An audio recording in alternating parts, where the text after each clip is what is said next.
केबे शोला बेलू चिंता कर जे मत ईश्वर मनुष्य जन्म देले शरीर रूप को पुरुष बनइले किसी आध्यात्मिक ज्ञान देवाई ज्ञान पाइबाई मंदिर या सत्संग को मत प्रभु पठेले तो प्रभु तो मत सब दौरान मनुष्य जन्म देले खाइबा शिखेले चलैबा शिखेले प्रत्येक विपद साहाय्य कले पाखे आनिकी बसैले सत्संग शुणेले ज्ञान शुणेले एबे तो मुझे किछि करिबि किछि तो करिबि निश्चित करिबि कौन जी जेते रोगी अच्छी चलो छोटा कणा केम्पा कला चलो आजिकल धर्म प्रसार अर्थ या बुझन लोग अरे भगवत नाम प्रचार करो मु एक नूतन क्रांति चाहूची क्रांति आसले शांति आसीबो कि माने कौन बुझचंती जाको डॉक्टर फेरे देछि कि नेंगडा हेछि कार असुविधा रोग होइछि भलो होइछि मेडिकल फेर चिकी दोछि मो ना कहबो तो लमी पड़ जिवो ताको कहबा ठीक से ऋषि लम ही पड़ जा रोग निश्चय भलो जिवो से रोगटा तू नबो मु केम देगा आपण भगवान आपण नेबे ना तो ठीक है नहीं ता बिना डॉक्टर पाक जो फीस दो हां तो भगवान फीस दो भगवान तो पैसा फीस नेबे ने को फीस दे ना मु किछ दबान नै अगर नबा जानि आसबी आश्रम रही सत्संग शुणी खाई पीबी मुफ्त में तो सब मिलती ना खाना बना हम फैन लगे शोजी नईक पलैबी गाधी पेरी आसबी सका पेंट सार्ट पिंधि छिंडा चप्पल खंडे आनी थोदेवी अच्छा चप्पल कौट अच्छे देखी भल चप्पल हले पिंधि चल ये धर्म मु भाई आम आम आम आम व्यक्ति मान कहूँ आम व्यक्ति मान कहूँ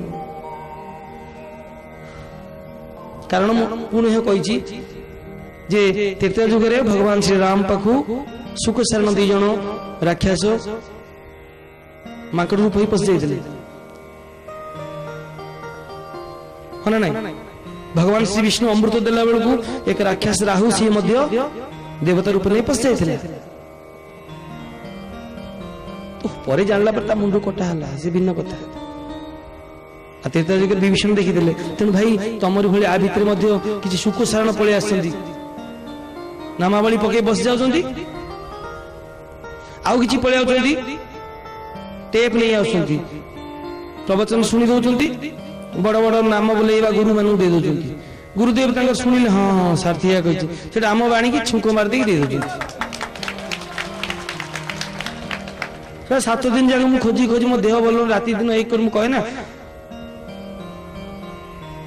आम अनुष्ठान कुकुर भी खाइला पर आम खाऊ कौन 365 दिन 360 दिन के खाई न पिला खाइला पर खाऊ एमती अनेक दिन भी राति खाऊ ना दिन राति एक कौटी क्या कथा भल मंदिर थोड़ा जहाँ मिले एपट सेपट करके ओरिजिनल कथा दूसरी ये आसिले कालनामी भाया बसिले पूरा नाम मिले प्रभु या टेप टेप करदे से नहीं पलि गले गुरुदेव को दे बड़ बड़ नाम जरा गुरु सी सी कहते शुणिले हे हाँ कह नहीं कान शुणुंट ताकू से जमीती जमीती जमीती शशुर घर हठात जोई पड़ी आईला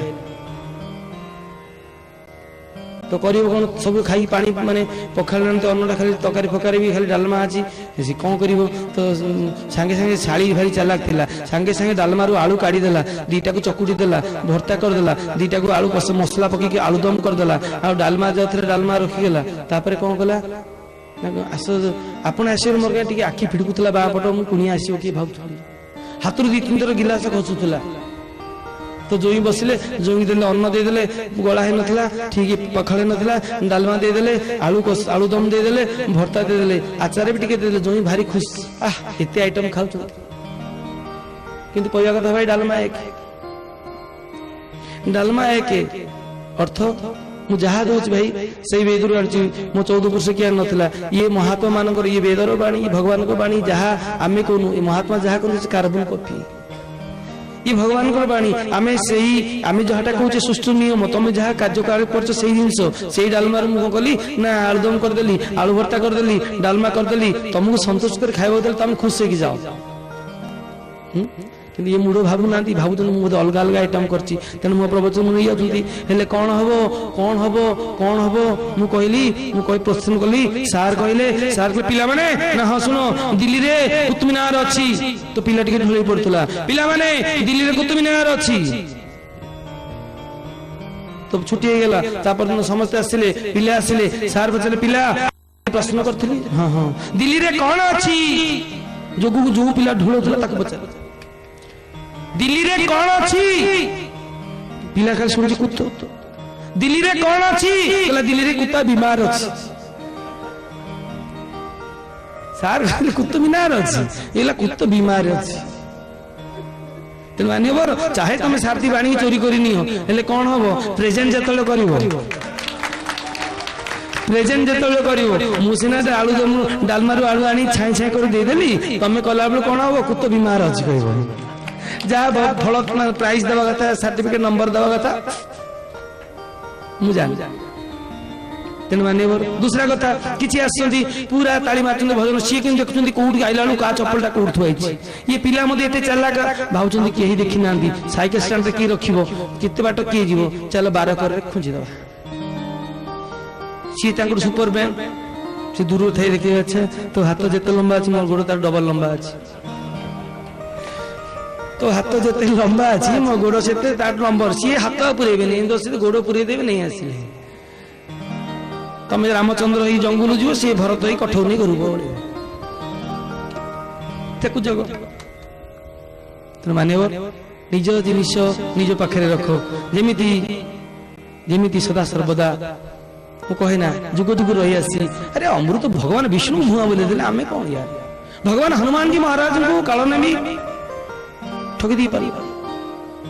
ଆମେ ମଣିଷ ବାସ। ସେଥିପାଇଁ ଠାକୁର ଲୋକ ଆମେ ପୁଣି ମୂଳକୁ ନେଇ ଆସିଛି। ଆମେ ଜାଣିଛୁ ଭଗବାନ ଆମକୁ ଅଭୟ ଦେଇଛନ୍ତି, ଆମକୁ ପ୍ରଭୁ ଅଭୟ ଦେଇଛନ୍ତି, ଆମକୁ ଦୟା କରିଛନ୍ତି, ଆମକୁ ସତ୍ସଙ୍ଗ ଦେଇଛନ୍ତି। ଯେ ଭାଇ ସାରଥୀ ଯେମିତି ଖୋଲା, ତା ହୃଦୟ ଯେମିତି ଖୋଲା, ତା ଭକ୍ତ ବି ସେମିତି ଖୋଲା, ସେମିତି ଖୋଲା ଭାବ ଥାଅ।